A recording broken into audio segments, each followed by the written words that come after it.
back. I'm squatting in a weird position.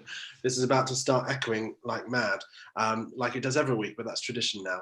But hello, everyone. Hello. It's week 2 of the November sessions of Sharing Shakespeare. And I'm joined again by the amazing Lynn. Squatting in a weird position. There's the echo coming in. I've got it just in time. And now I can leave that alone because everything's going all right. But I'm joined by Lynn, who you will remember from, I think it was July when we did the last Sharing Shakespeare session. Oh, yes. And Nia did a Q&A, and back by popular demand, here she is again. It's Lynn, everyone. Give a round of applause to screens wherever you are. Oh, thank you very much. I can feel the love. Yeah. So we're going to do a bit of a practical session this evening. And if you want to go grab your complete works and have a read along, then you might have fun, hopefully. I'm in Shepherd's Bush, and I'm joined by a glamorous assistant, Rhiannon Needs, who's a real life actor next to me. We live together, so it's a safe, COVID secure bubble.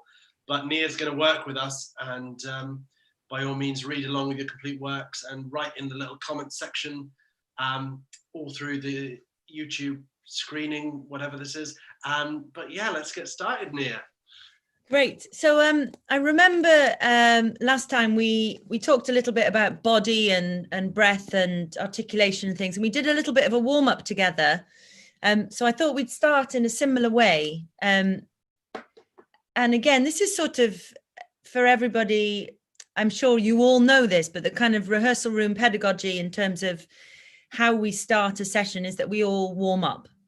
And I think it's really good, just generally, you know, even if you're a teacher and you're working in a class and you've got a bit of text to do, which is a play, it's really good practice to just kind of get people on their feet and breathing and moving to start with. So even though it's a bit weird to be doing a warm up at 7 o'clock in the evening, we'll pretend that this is earlier on in the day, even though Jamie and Rhiannon have had full days of work. So I'm going to just angle this a little bit. So if you all bring yourselves to your feet and find a space to move your arms out to the side and to the front. I hope you can all see me okay, without hitting anyone or anything. So move your lovely vases out of the way.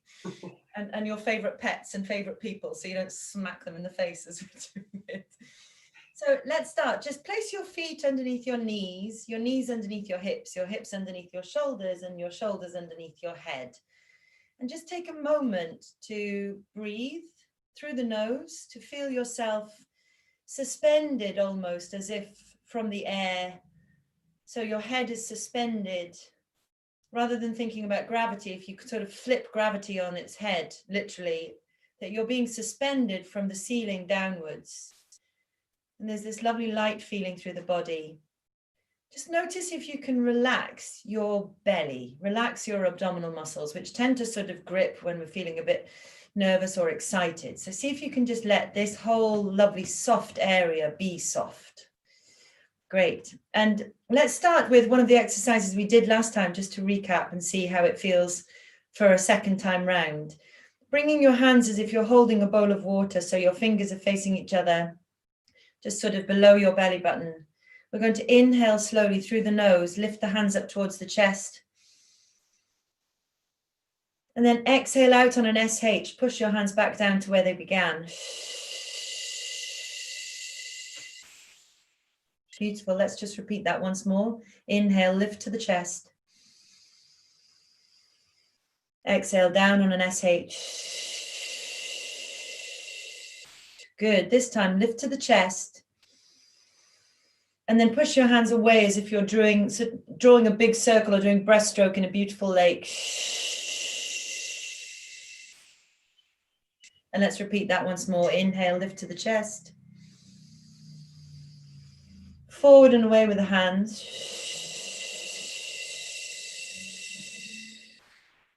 This time we're lifting the hands all the way up towards the ceiling, reaching the palms up as if you're putting the moon back into the sky. Exhale, the hands out to the side, SH. Good, and one more of those. Inhale all the way up. Exhale out, exhale. Good, let's go back to the first circle. This time we're going to release it on a Z sound. Inhale, lift. Exhale. Any pitch is fine. Inhale, lift. Forward and away with the hands.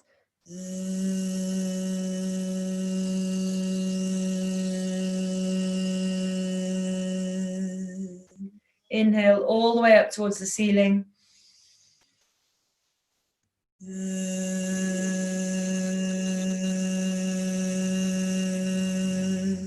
Let's go back to first circle, this time on a ah sound.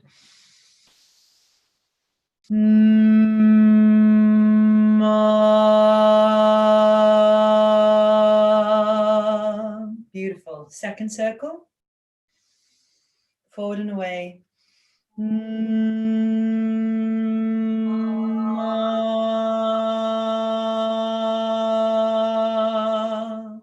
Third circle all the way up.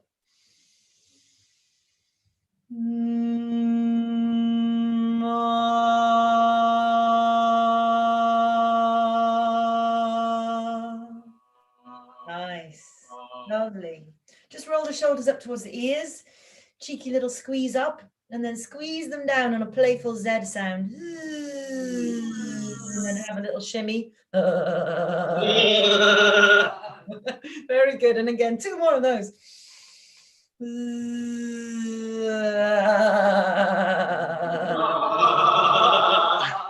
Good. Last one for luck.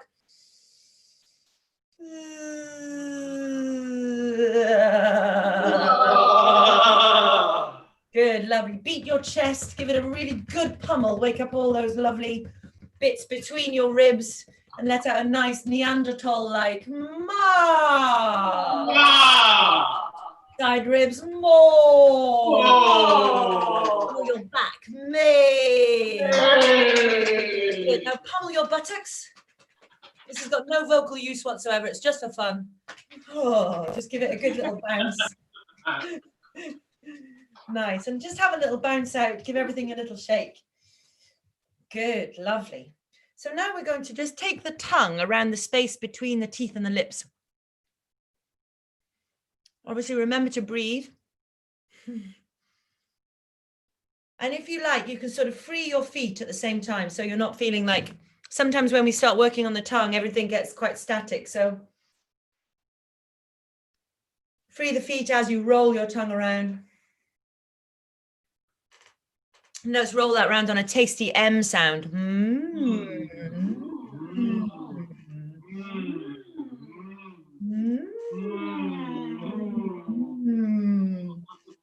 Good. Now blow some little small kisses to each other. Or out to the imaginary space. Let's blow some big Italian opera-esque kisses. Mwah, mwah. Mwah, mwah, mwah, mwah. No, some big sloppy French kisses.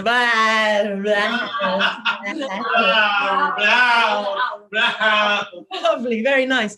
Stick your tongue out. Like a lizard stuck to a freezer. Hold it there. Say hello to me with your tongue forward. Hello. Hello. Good. Small like a squirrel chewing on a nut. Back to our lizards. Squirrel. Lizards. Squirrel. Lovely. Let's pop the cheeks up.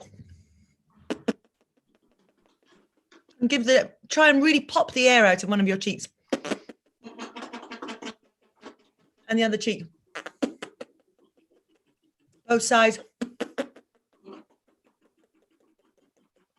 Then let's try and smack your lips together. It's a little pop. Try and pop bubbles into the air.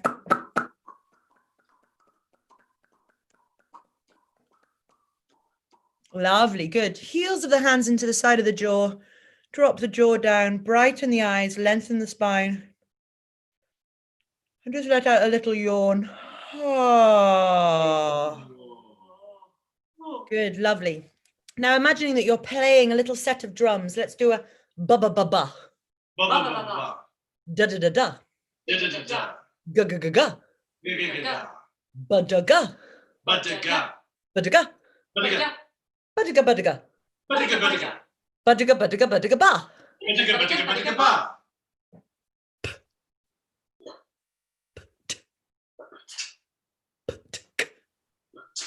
Oh, you're very good. Ba-da-ga. Ba-da-ga.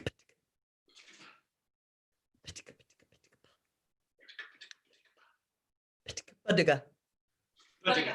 Ba-da-ga. Ba-da-ga. Ba-da-ga. Ba-da-ga. Ba-da-ga. Ba-da-ga. Ba-da-ga.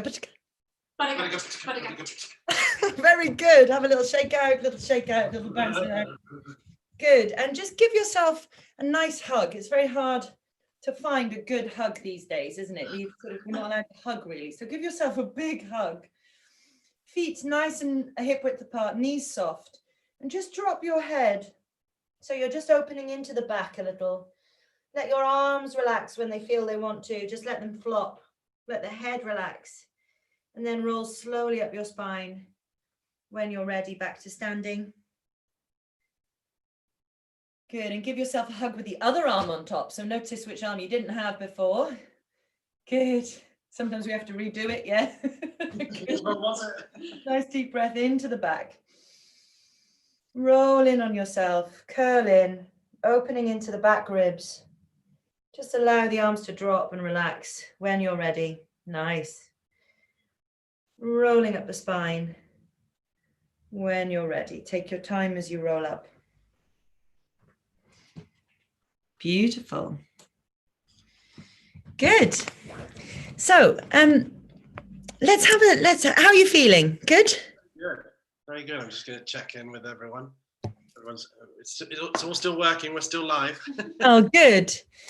And yeah, I'm sure that there might be some little questions from that, but we can maybe go on a little bit and then come back to some questions after we've done this next bit. So after you've warmed up, I think it's really nice just to have a little play with some text, which is what we're going to do. We're going to have a look at A Midsummer Night's Dream, Act 1, Scene 1. So for those watching, Jamie and Rhiannon didn't know what piece of text I was going to throw at them. I kept it a secret, specially. Act 1, Scene 1, go to line 179, which should be the entrance of Helena. Sometimes the lines, the numbers are slightly different, but Helena's entrance, when Hermia then says, "Godspeed, fair Helena, whither away?" Yes, got it. 181 I've got. Great. It's around line 180, isn't it? Around there. Yeah. Have you got it? Yes. Brilliant. So let's try it. Jamie, why don't who's the tallest out of the two of you? Me. Great. So Helena, Jamie, Hermia, Rhiannon to start with. And as ever, nobody expects anybody, or I don't expect anybody to be able to sight read Shakespeare and it sound, fluent and amazing first off. So please take your time. Let the words be discovered in your mouth as you're speaking them. There's no rush, and there's certainly no need to act at this stage. Do not act. We're just reading the text to put the words into the space, just to give them a bit of color and stop them being on the page. Yeah? We're only going to go down to "Would that fault were mine." So we're just doing sort of however many lines that is, 20 or so. So just the first little chunk. Very good. When you're ready, really take your time. Godspeed, fair Helena, whither away? Call you me fair, that fair again unsay. Demetrius loves you fair, oh happy fair. Your eyes are lodestars and your tongue sweet air, more tunkable, tunable, more tunable than lark to shepherd's ear. When wheat is green, when hawthorn buds appear, sickness is catching, oh, were favour so. Yours would I catch, fair Hermia, ere I go. My ear should catch your voice, my eye your eye. My tongue should catch your tongue's sweet melody. Were the world mine, Demetrius being baited, the rest I'd give to be to you translated. Oh, teach me how you look, and with that art, you sway the motion of Demetrius's heart. I frown upon him, yet he loves me still.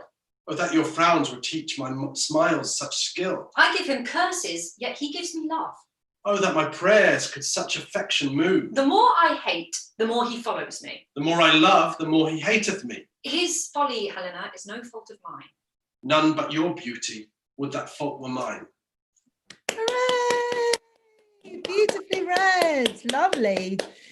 So, the first thing really is, what do you notice? What's it about? What do you notice? I think there's something in, a lot of these plays are very familiar to us, so we sort of bring our past or our preconceived idea of what the scene is about sometimes to the play or to the scene. But just in this little section, tell me what's going on, as if I'd never, ever heard that before in my life, ever. Wow. Do you wanna... There's some rhyme there. Yeah. Great. There's some rhyme. Can you give me an example? Wither away, again unsay. Nice. Ear appear. So go I melody. Yeah, that's a visual rhyme, isn't it? Very good. Later translated art, heart, still, skill, love, move, me, Mine and mine. mine. Very nice. Good. So there's rhyme there. Yeah. Great. That's lovely. What else do we notice? Well, I guess interesting that we're finishing, it's about the rhyme as well, but we're finishing each other's rhyme quite a lot in the end bit of it. So there's, I don't know, that's an interesting kind of unity between us. Ah, so you mean Helena and Hermia are picking up on each other's rhymes at the end of the line? Yes. Yeah. Yes. Good. So what does that tell you about them, maybe, that they're picking up each other's rhymes? They're close friends. They know each other well. Yeah, I would say that if you can pick up on someone else's rhyme and pass it back to them, it's a bit like having a good tennis match, isn't it? You can rally properly rather than the ball sort of lifting up into the air and it dropping every time, which is really unsatisfactory if you're playing tennis. Yeah. So there's a feeling that there's a passing between them that is maybe something that's familiar. Yeah, good. So they know how to sort of pass the ball. I think they're really listening hard at each other. They're really picking up on what they're saying and then changing the shape a bit and being quite playful with that witty sort of game. Yeah, good, because they're not quite. Are they both listening hard? Who is the one that's actually doing that work? The work of transforming the line that's just been said and passing it back? Helena, yeah. Ah, very good. So Helena is the one that's going, actually, back at you, Hermia. Yeah, so Helena's really listening hard. And what might that tell us about Helena's state of mind or her heart rate or where she is at the moment? When do we in our lives, let's think about a time when you suddenly start listening really hard. When is that? I guess when the stakes are high, when things are really important to you and you're really trying to get somebody to understand maybe what you're trying to say as well. I guess, so when something's really important to you. She's not doing that thing where she wants to be quite mopey and Hermia's trying to offer like, here's a solution. And Helena's like, no, I don't want your solution. She wants to stay in that place where she's sort of in control of the situation. It's a terrible situation. She doesn't want to be dragged out of it. Great. I'm gonna take that thought, Jamie. Let's put that as a little virtual post-it. Okay. In terms of not wanting to go to Hermia's positivity. Let's keep that as a little post-it note and come back to it. Okay. But there are other times in life, when we listen hard, yes, when things are important to us, but also, when you wake in the middle of the night and you think you've heard a noise and you sort of freeze in bed. I don't know whether maybe this is just me, but you sort of freeze in bed, especially growing up on a mountain, as you all know, you sort of hear a noise and you're like, what is that? That's not a bird. That's not a dog. That's not animalistic sounds. What's that noise? And your sort of heart rate stops and you start to really hear everything, like every branch against the window or every sort of creak on the floorboard, or it means that something is heightened in Helena, doesn't it? Whether that's an anxiety or her heart rate's up, or when else do we listen hard? Is sort of when we're panicking or when we really need to get something done quickly. It's like, great, I'm listening to everything that you're saying so that I can really speed along with what I'm about to do, and then I can get to my next meeting. Thank you very much. Good. So that's quite interesting. So if we think about those aspects, Helena being in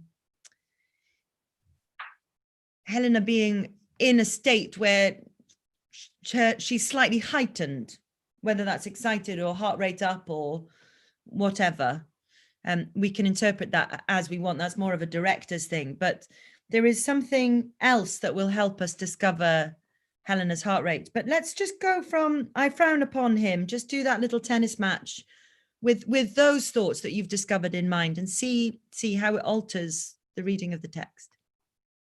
I frown upon him, yet he loves me still. Oh, that your frowns would teach me my smiles such skill. I give him curses, yet he gives me love. Oh, that my prayers could such affection move. The more I hate, the more he follows me. The more I love, the more he hateth me. His folly, Helena, is no fault of mine. None but your beauty, would that fault were mine. Very nice, very nice, good, lovely. Let's go back to the top of that little scene.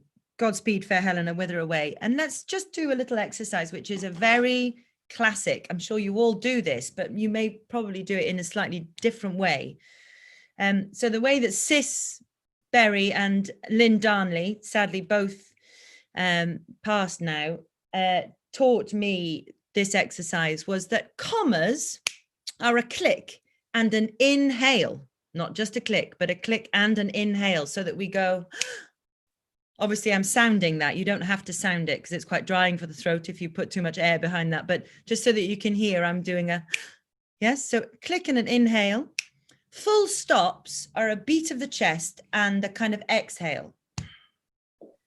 So you can take your time after a full stop to find the next breath, yes? So commas are clicks and inhales. Full stops are a beat of the chest. Any other piece of punctuation, whether that's an exclamation mark, a question mark, an anacrusis, a hyphen, whatever it is, any other piece of punctuation is one of these. It's a flick of the wrist and a lift of the voice. So if I were to say whither away, it would be Godspeed, fair Helena, whither away, with an actual lift. Let's see what happens, and let's notice what that does to our text as we just go through that. From the top? Yeah. Godspeed, fair Helena. Whither away? Call you me fair? That fair again unsay? Demetrius loves your fair? Oh, happy fair? Your eyes are lodestars, and your tongue sweet air, more tunable than lark to the shepherd's ear, when wheat is green, when hawthorn's buds appear. Sickness is catching, Oh, were favour so. Yours would I catch, fair Hermia, ere I go. My ear should catch your voice, my eye your eye, my tongue should catch your tongue's sweet melody. Were the world were mine, Demetrius being baited, the rest I'd give to be you translated.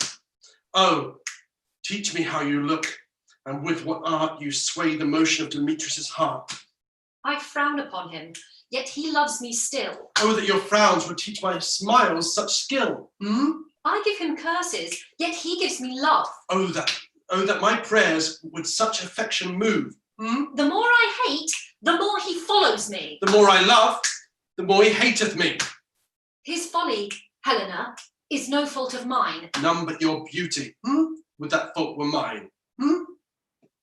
Woo! Interesting.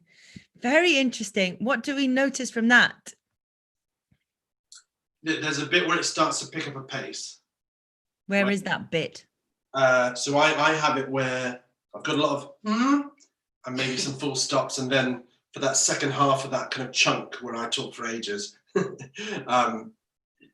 a pace pickup, and I don't get interrupted as much. But there's something about doing that comma click which feels like almost like an acceleration. Yeah, it is, isn't it? Actually, physically, what happens when we inhale? I think we talked about this a little bit last time in terms of when we inhale, the heart rate actually speeds up a little bit. I mean, not enough to affect the sort of equilibrium of your body, particularly unless you're running, but your heart rate does pick up a little tiny notch when we inhale, and it slows down when we exhale, which I think is when we were talking about it last time in terms of dealing with nerves or finding a way to release. We use the exhale rather than the inhale. So yes, there is actually a physiological response to our inhale, which is the heart rate going and beat and getting, faster and faster. So the pace pickup is a clue, I think, in the text for us to look at. And of course we could go into the whole, oh yes, but in the first folio there aren't these commas, and I've got a semicolon instead of a dash, and you've got a question mark and I've got a full stop. All of that is great if you're interested in counting commas. For rehearsal room pedagogy, what we do is we take the text that's in front of us and we use that as a given. So the clues that are in the text in front of us give us something in terms of that heart rate, doesn't it? It's quite interesting that she goes from full stops, full stops, to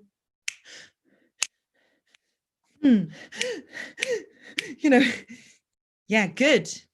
It's interesting for Hermia. The thing that I noticed that time is that it really feels like a shutting down with that full stop at the end of each of our lines. You've got that like, no, listen to me, stop, right at the end of all of those ones where you then pick up on the rhyme, which really does feel like a hand on the shoulder. Yes, yeah, it does, doesn't it? And that's in terms of what you've just discovered from the text there, that may change your reading of it and how you choose to then interpret that character choice.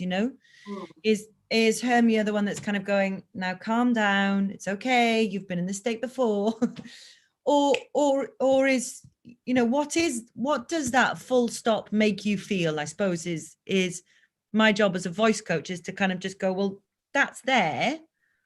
Your job as the actor is to figure out what that thing that we've just discovered makes you do or makes you respond to it. How does that work? Very good. I'd like to just try that once more, because if I was really doing my job, which I think we could do, the full stop is an end of a cadence, as you've just pointed out, Rhiannon. It's like a shutting down. It's a real full stop. It's a cadence. It's the end beat. It's like a 5/1 on the piano. Yes, rather than it's not one of those. Yes, that's more of a Yeah. I finished. Yes. So with our voice, one of the things that's very difficult to do on a very subtle level is that modulation of the voice. To both of you are doing it beautifully on the questions, is to really allow the voice to lift with the question. It's very hard. I remember I did a session with Jonathan Slinger and we took about 45 minutes just to get him to ask a question, to really ask a question when he was playing Hamlet. I'll let you figure out which question that was. But to really ask is quite hard when we're trying to modulate the voice in a very subtle way. You're both doing that beautifully, but you're both not quite cadencing on that full stop. What happens if we do allow the voice to go with the hand? To let the voice land with that before we pick up the next thought. It'll feel very abstract and a bit techniquey to you both because you're fluid with what you're saying already, you know, but try and go for the technique of the game, which is land, lift, breathe in. Yes? Yeah. Okay. So actually do the full stop on the final word of the line. Yeah, so for example, if I was to go, Lysander's line just before that is keep promise, love. Yes? So if I was to demonstrate the full stop there, it would be keep promise, love. I'm actually letting the voice land with it. It feels really counterintuitive in terms of, you know, we hear a lot of people say, keep the thought up, keep the thought up, drive the thought to the end of the line and all of these sorts of things. But sometimes it's quite nice just to feel the opposite and let a thought land. Yeah. Okay. Give it a go, see how it feels.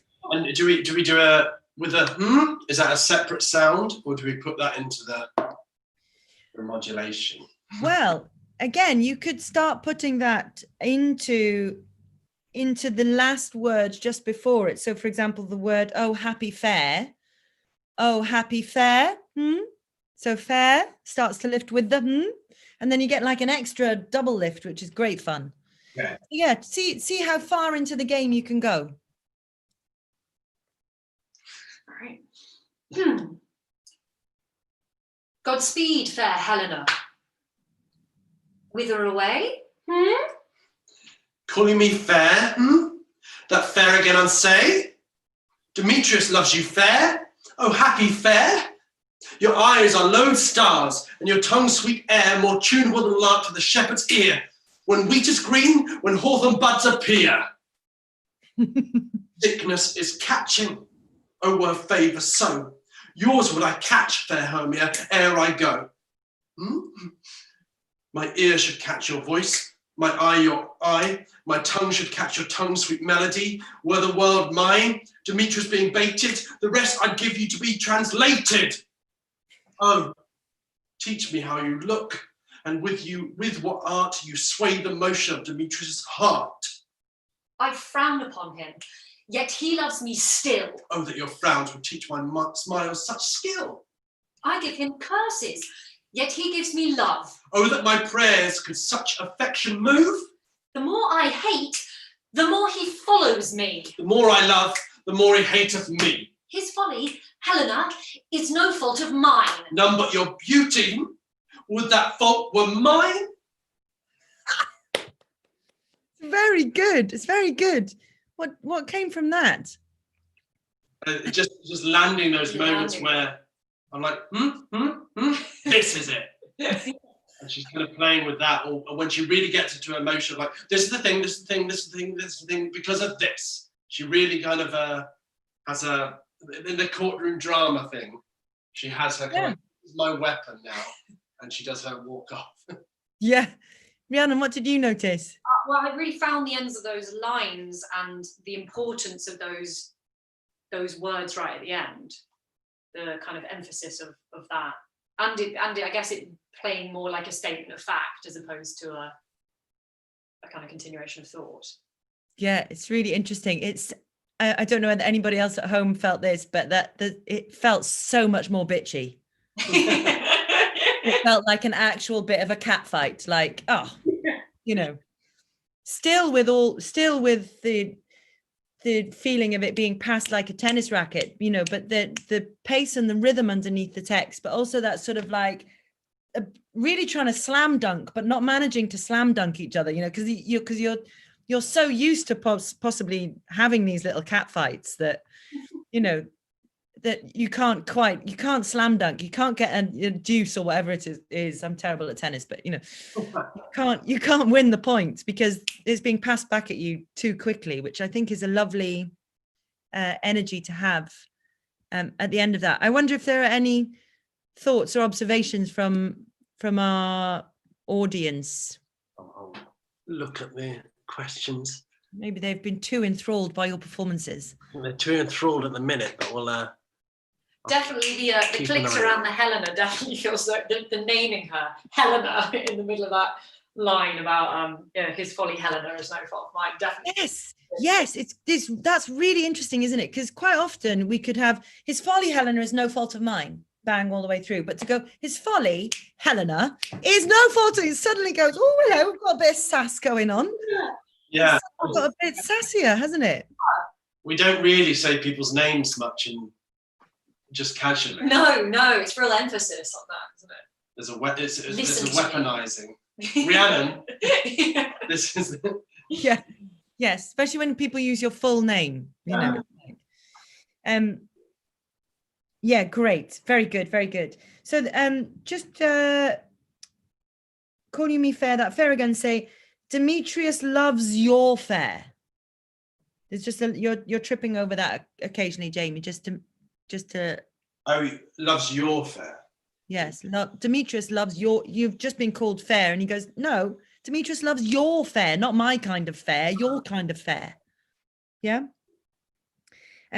Great. So there's something, isn't there, if we start thinking about this punctuation, and let's take our brains into the text for a moment rather than kind of speaking it and then observing it. What do we notice about the rhythm, particularly in the last, when they're passing from line to line? Is there something different in their syntax, in the way that the sentences are written, that you notice? From each other? Yes. Well, in my version, whether that's the same, there's these little breaks in the middle of Hermia's lines and Helena's lines push straight through on the most part, certainly those first couple. Perfect. Yes. Yeah. So those breaks in the lines, those little half lines, particularly, if we've got rhyme, we're normally in verse. Yeah. Sometimes we're in blank verse where we've got rhythm, iambic pentameter with no rhyme. So that's blank verse. Verse, full verse, is when we've got rhyme and meter. Yes. So we've sort of discovered that there's rhythm behind this. It feels like there's something going on. There's rhyme at the end of each one of these lines, and we've played a little bit with the punctuation, but we start noticing these sort of little gaps in Hermia's lines, and then there's long lines. I mean, this is it's all really obvious stuff, when you look at a glossary and kind of, oh, well, the caesura is this, and this is this, and this. But to actually practically pull a little section off the page and go, let's not take anything for granted. Let's not assume that anybody knows anything, because it's all to be discovered, I think, rather than kind of assuming that there's a glossary to hand. It's much better to try and practically discover it. So let's come back to that little comma and the through line of Helena's, and let's just see if this bit is, because that for me would make me go, oh, I don't know. I don't know whether that's in verse, because I'm looking at it and their lines look different lengths on the page, so maybe they're not the same. If I was trying to figure this out. So let's see if it is in iambic pentameter. And again, the way that Sis showed me this was to have your hands like a little sort of upbeat, and you're going to just put that onto your chest. Be careful that you don't hit too hard, otherwise you'll end up with a bruised chest. So this is the upbeat, and the hand flat is the downbeat. So we have our D-dum. Yes, so we have 5 D-dums in a line if it's iambic pentameter. So we have D-dum, D-dum, D-dum, D-dum, D-dum. Yes. So let's see if we can speak the line from I frown upon him, yet he loves me still in that rhythm. And let's just see if it is in rhythm as well as rhyme. I frown upon him, yet he loves me still. Oh, that your frowns would teach my smiles such skill. I give him curses, yet he gives me love. Oh, that my prayers could such affection move. The more I hate, the more he follows me. The more I love, the more he hateth me.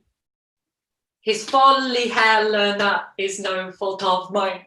Okay. Oh, interesting. On the same line that we noticed that little extra comma, right? Yeah. The rhythm breaks on that line a little bit. Yeah. Oh, and the last line, Helena, give us to us. None but your beauty would that fault were mine. So, who wins the match? I think Helena. Helena. Yeah. I'm tripping. On that, if we were just looking at that, I think you're right. I think there's something where Hermia trips up, doesn't she? And there's this feeling that Hermia, going back to that sort of half line, the half line being called the caesura after Caesar, who supposedly was born by cesarean, the first person to be born by cesarean, which is why we have Caesar and caesura. So I frown upon him. That's on the downbeat of that fifth line, isn't it? I frown upon him. Sorry, no, it's in the middle of the 5 beats. So I frown upon him, yet there's like a little pickup there, which means that it feels like Hermia's kind of got a little bit more space, more time to think, maybe. That's one way of thinking of it. I frown upon him, yet he loves me still. It's almost like the antithesis that she's playing with in the line is very clear because of that caesura, yes? I frown, yet he loves. Mm-hmm. Yes? And then Helena just drives all the way through, bang, bang, bang, bang, bang, bang, bang, bang, bang, picking up your rhyme as well. She's like, I'm on you. I've got you. I don't need to have a comma to think. Bang, right, all the way through. And then I give him curses, yet he gives me love. Oh, that my prayers could such affection move. The more I hate, the more he follows me. This is where Helena very cleverly, up until this point, Hermia's been playing with the antithesis in her own line. Yes? Helena now copies the rhythm of your line, but plays your antithesis back at you, which is great, isn't it? Yeah. I hate the more he follows me. You're not doing antithesis in that line. So Helena goes, all right, if you want to be a good verse speaker, I'll do your rhythm and I'll give you your antithesis. She turns around and goes, well, the more I love, the more he hateth me. So she's doing double whammy. She's playing you better at your own game, which then makes you trip up over that little comma. And then she slam dunks it home with perfect rhyme, perfect rhyme, as in mine and mine. That's the best cadence in the world, isn't there? Because there's no other rhyme that you can play with now. I've just said your word back at you. I'm done.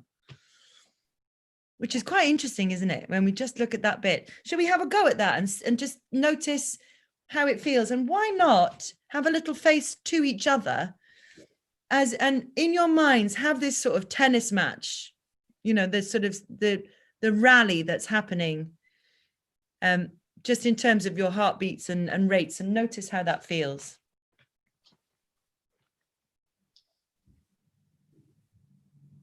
I frown upon him, yet he loves me still. Oh, that your frowns would teach my smiles such skill. I give him curses, yet he gives me love. Oh, that my prayers could such affection move. The more I hate, the more he follows me. The more I love, the more he hateth me. His folly, Helena, is no fault of mine. None but your beauty would that fault were mine.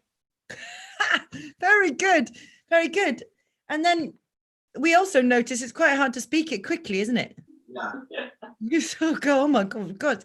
But it is quite hard to get those words out quickly, which again, I think is kind of a clue. If a word is hard to say or a pace is hard to deliver, it's not always that our mouths and tongues need more training. You know, it's actually, maybe it's that there's a clue in the difficulty of what it is, you know. What is it? Inch thick and knee deep, which is in oh, what's that from? Winter's Tale, isn't it? Yes, Winter's Tale. Winter's Tale. It's almost impossible to say inch thick and knee deep quickly. Inch thick and knee deep. There's something in that maybe keep the energy of the punctuation in your text, but feel that you can take your time on the delivery. Let's try that once more, just see how it feels. I frown upon him, yet he loves me still. Oh, that your frowns would teach my smiles such skill. I give him curses, yet he gives me love. Oh, that my prayers could such affection move. The more I hate, the more he follows me. The more I love, the more he hateth me. His folly, Helena, is no fault of mine. None but your beauty would that fault were mine. Oh, that was great. It's very clear, isn't it? Yeah. You know, and we haven't actually, you know, this is pre having any acting direction. This is just looking at the text, which is great. It unlocks so much. So beautiful. So, Jamie, just before we move on to our lovely little clips, which I think would be fun to play with, just your observation of the fact that Helena's speech feels like it changes gear. Yeah. If we look at that idea of the caesura and when the lines are running on, do you notice anything now in Helena's speech in relation to that thought?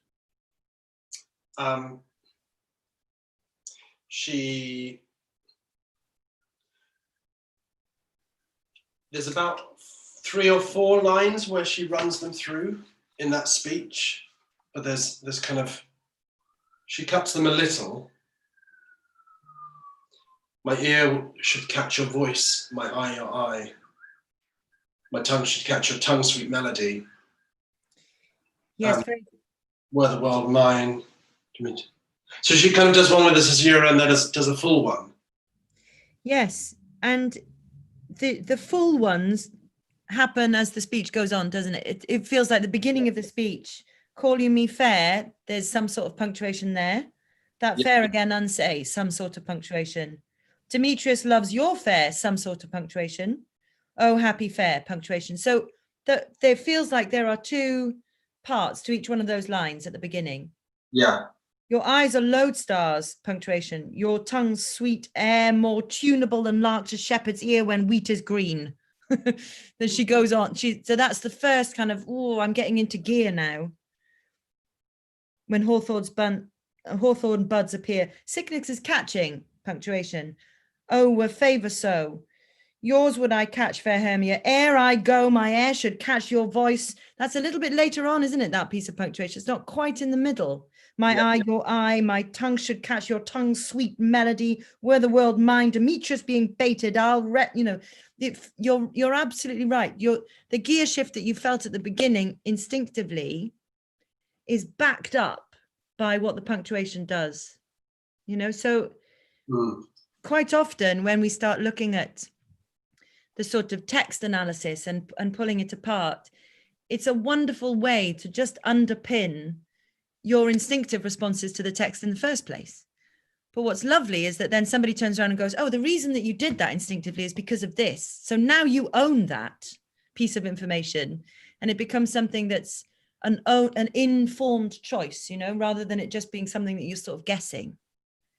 So you can back up your instincts by then looking at the text and finding the punctuation that sits underneath it. And that rhythm then is a clue for Hermia, because there's a reason why she's not saying anything. And if Helena was kind of like very much taking her time and kind of being very pausy, we'd probably naturally say something. Sure. But there's a reason why she's kind of like, I can't say anything yet. I can't. Okay, now I'll speak. No. Yeah. And there's something, yes, there's something in that for me in Hermia's first sort of call to Helena, which is, it's almost like enter Helena, Godspeed, fair Helena. it's almost like she's used to her just walking in and barging in on her and Lysander having a nice time. Helen just comes in, sits down, makes a cup of tea, which is the full stop. But then it's, where are you're going? Where are you going? Yeah. So there's again, there's sort of, we can start to find more and more clues from what's around the text. And I think what we discover when we're doing these games, and this game particularly, talking about the modulation of the voice, the rhythm of the iambic, the rhythm of the punctuation that sits underneath us, we start looking at the musicality of Shakespeare's text, which is something that Sis used to always bang on about, the musicality of Shakespeare's voice. And she often talked about kind of the different rhythms and different sounds, and that made it open and available to so many different interpretations, rather than it being just sort of one style or one thing, which is why we can do these plays again and again and again in so many different ways. But I just thought it might be nice just to see what musicality underneath the speech or underneath this little section does for us. Now I'm Jamie, do you want to explain why I improvised these little sections? Nia sent across some tracks that were real life songs that she thought would be good to play, but because of YouTube copyright issues, we can't have anything that's owned by anyone else. So Nia, being a genius, just provides. They're not genius clips at all. You did them very quickly. I did do them very quickly, and they're all slightly different lengths. So I just thought, can we have as much of the speech as the music will allow, but let's do this section again with the first bit of music, and let's just notice what it does, what the musicality underneath Shakespeare's musicality does for us, and see how it feels for you guys to do it with that. From the Godspeed Fair Helena? Or from I Frown Upon? Yeah, let's go from...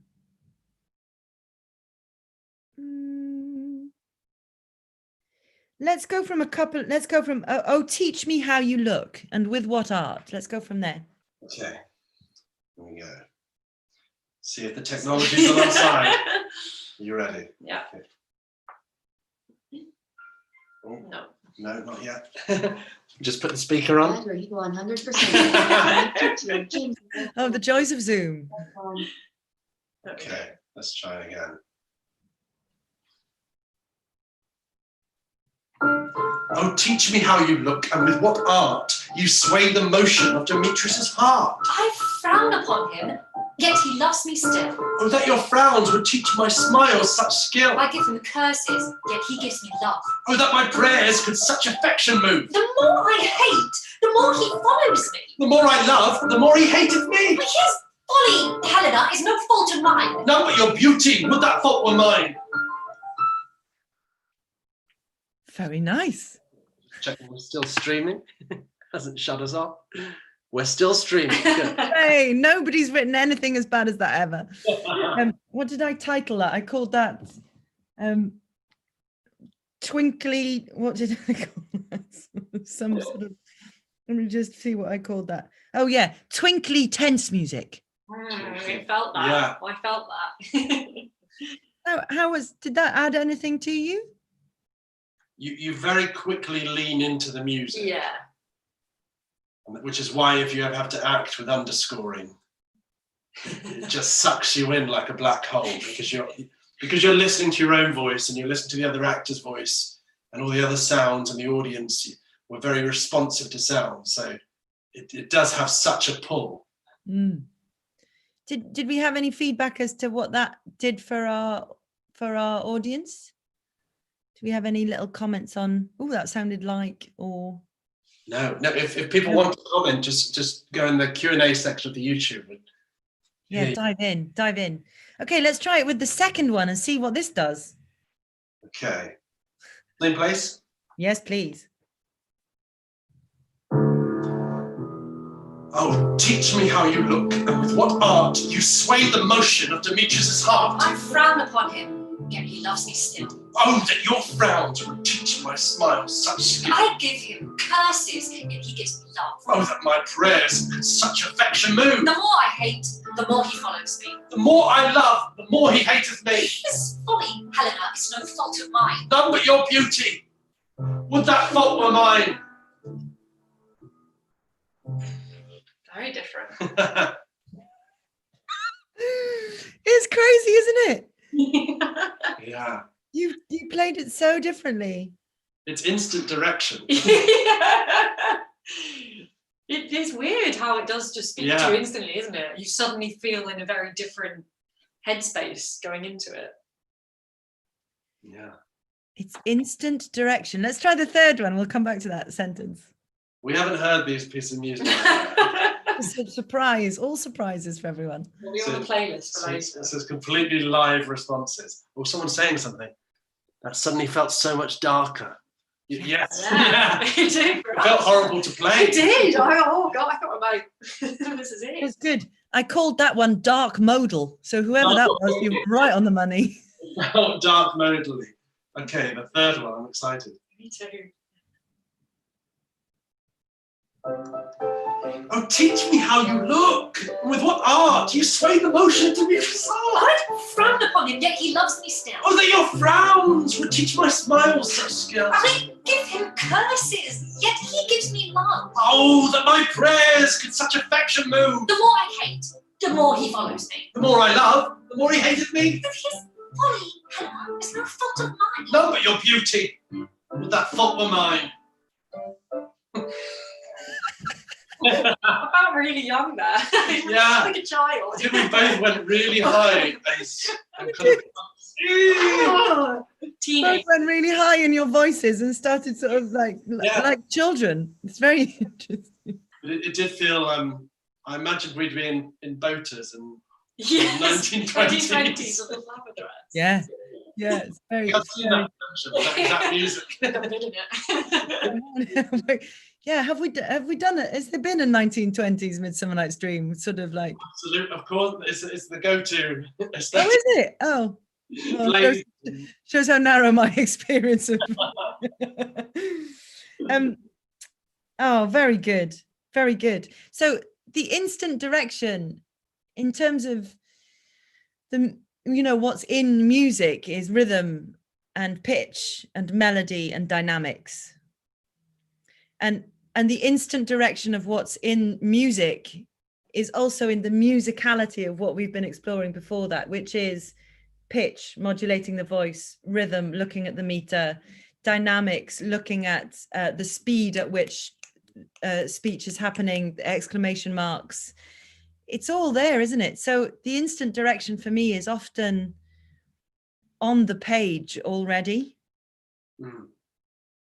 In terms of a first layer or a first color for us to draw out, and then we can color in, but the colors are there for us to kind of play with and explore, I think, already on the page. Someone's commented saying, Barbara Stowe said comedy tennis. Comedy tennis, yeah. You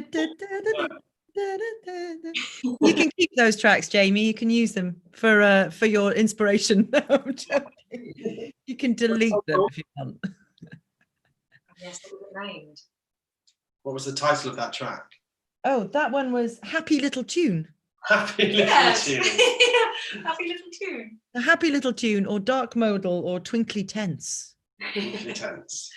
And that's sort of all I thought we could play with this evening in terms of kind of actual practical bits, but maybe we can have a little chat and questions. And Yeah. Well, thank you so much, Rhiannon and Jamie. That was great fun. Thank you. Thank That you. was amazing. We can kneel now, but it's 8 o'clock. But if anyone has any questions, and if you don't mind hanging around for some questions, if not, we can say goodbye. But, No, I'm happy to hang. I've got to go and put my dinner on in about 10 minutes, but I've got until then. Oh, great. Well, Phil Bowens asked, can you give us your view on? Oh, it's cut off the line a bit. what's a? Can you give us your view on Demetrius's heart? I just need to. Yes, can you give us your view on Demetrius's heart? Oh, whether it should be Demetrius' heart rather than Demetrius's. Oh yeah, yeah. Demetrius' heart. Yeah,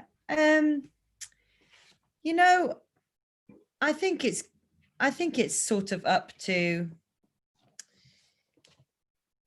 I think that's, for me, I'm happy to hear Demetrius's heart, especially in now, you know, in contemporary speakers now.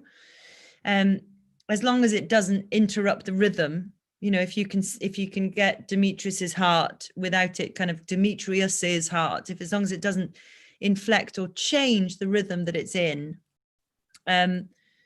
Obviously there are situations where the double S sort of feels like it does create an extra trip up, like in Brutus's Portia. Brutus's, you know, it feels like there's an extra sort of syllable there almost.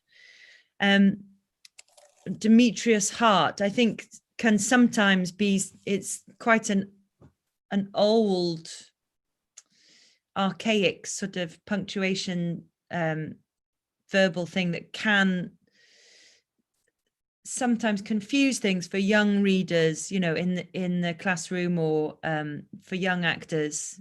I don't suppose I have an opinion particularly. I think if the actor feels weird going Demetrius' heart, that feels odd to me, you know, then I suppose my job is to make the actor feel comfortable saying what they're saying. So we'd probably play with different versions and see which one comes out on stage. But I know the official RSC line is Demetrius' heart. Yeah. You know, Brutus Portia. That's what Greg Doran would say. The in-house style. In-house style of RSC would be Brutus Portia and Demetrius' heart. Similar to that, a controversial one, which I didn't ever hear Cicely Berry say, but Lucy Bailey said it. Said that Cis had said this to her about, so banished. Sometimes that extra ed, Cis would say, rather than go banished, the extra syllables by going banished, by really emphasizing the ed. And that gives you, there's enough emphasis on that D, that consonant, that it's an extra syllable almost. I wonder if Cis had ever said that to you, or I've never heard anyone else say that, but it's interesting.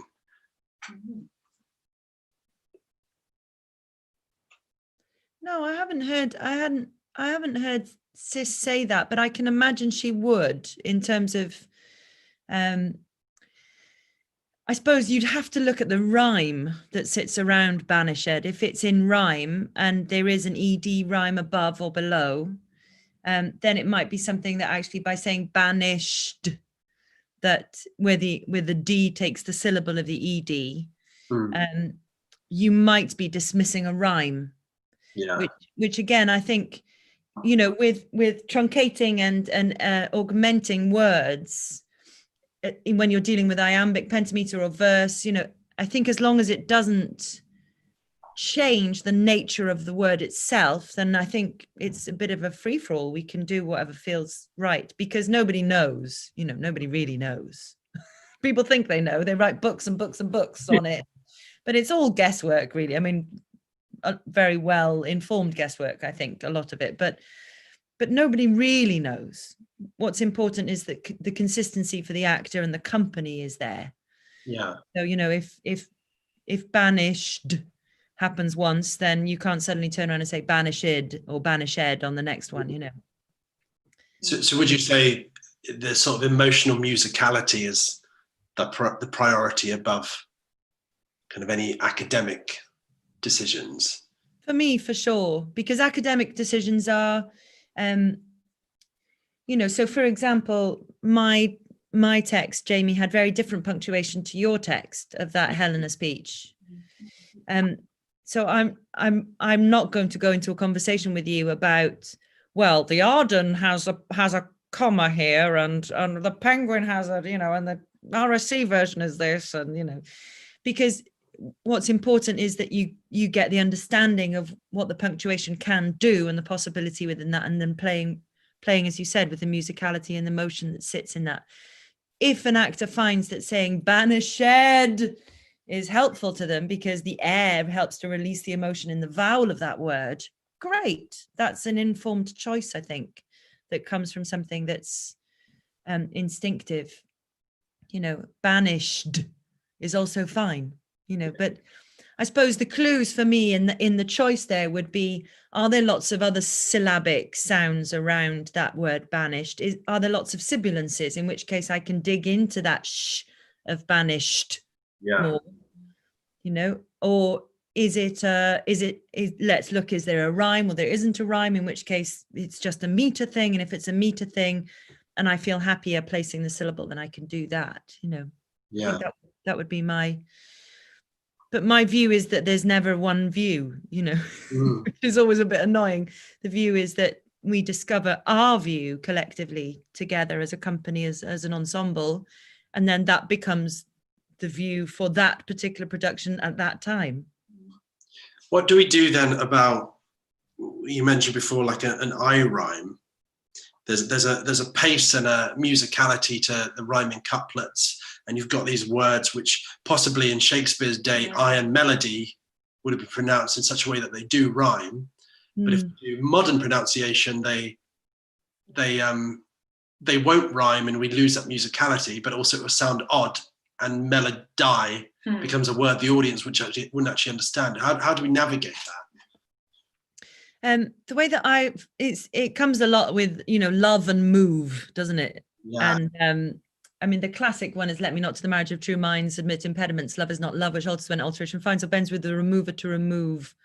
Oh no, it is never fixed in mark, looks sometimes it never shaken. It is a start to everyone. That's not time's fool, though rosy lips and cheeks within his bending sickle's compass come, love alters not with his brief hours and weeks, but bears it out to the edge of doom. You know, so there are words that, as you say, if we were going down the OP route, original pronunciation route, you might twist them to rhyme. For me, again, it's kind of what is there in terms of I and melody is the assonance or the alliteration. So that's what I would dig into. So love and move have the alliterative sharing of the sound v. Love, move. Yeah. That you in your Welsh accent, they're a lot closer than if I was to love, move. Yes, yeah. But then because you're devoicing your V on love, which is something in terms of, if we were working together on Shakespeare, Jamie, I'd be like, please say your voiced fricatives, not your voiceless. Love, move. You know, which is where you actually use the voice through the consonants to as you said, to navigate that. So it would be something that maybe you choose to articulate more. With melody and I, it's the vowel of the diphthong in I. Because the E at the end of the I is the melody, you know, there's the assonance that sits there that you can kind of dig into as well. Yeah. It's hidden. It's hidden, yeah. But for me, it would be to look at the assonance, alliteration, or sibilance that sit around those awkward words and see if we can find a common ground from the construct of the word rather than the rhyme of the word. Yeah. Brilliant. Amazing. Well, I think we should let you go and cook your dinner now. But that was actually so joyful for us. Yeah, it was amazing to get to do with you. And I hope everyone at home enjoyed watching and reading along and got as much out of it as we did. But yeah, it's been so lovely. It's so such a long time since I managed to actually be in a room and work with actors. And even though we're on Zoom, it feels like we're in a room. Yeah. We'll just ask everyone at home who's watching to just give a virtual round of applause and use some big voice and sounds and just cheer and say thank you so much to Nia for a brilliant evening. I think that's been so wonderful. Pleasure. Lots of people in the comments are saying, very interesting, great evening, all sorts. Oh, good. Well, as ever, if there are any sort of questions that come up later on, and Jamie, you want to pass them on to me, I'll try and answer them and pass them back to you, so you can feed them people's emails and things. Yeah, completely. And for everyone watching, if you've enjoyed this session, there's a handy little donate button in the YouTube window that you can donate some money to Shakespeare Link. If you click on the link just below the screen, or go to shakespearelink.org.uk/donate. Any donations would be greatly appreciated. And this is part of November's Shakespeare sessions, sharing Shakespeare sessions. Next week we've got Owen Horsley, the director, who, Nia, you've worked with Owen, haven't you? Yeah, I love Owen. He's brill. He's wonderful. So He's fab, yeah. Really going through my RSC contact book. But Owen's brilliant. He'll be here 7 p.m. Monday. Same thing, just email and you'll get a link. And following that, we've got Dr. Will Tosh on the 30th of November. Do you know Will, Nia? I'm not sure I do, no. He's one of the resident academics at the Globe, who he's brilliant. He knows everything there is to know about. Well, he'll England. Yeah, he'll be. You can ask him about commas. Yeah, I know what he'll say. He'll be like, he'll talk about the folio and how it's largely random sometimes, and how they mean different things to what they used to mean, all sorts. But I will do. Yeah, but once again, everyone at home, please show your appreciation for Nia. Yay! Thank you very much. See you next week. I'm going to end the stream, but goodbye. Ending. It's ending.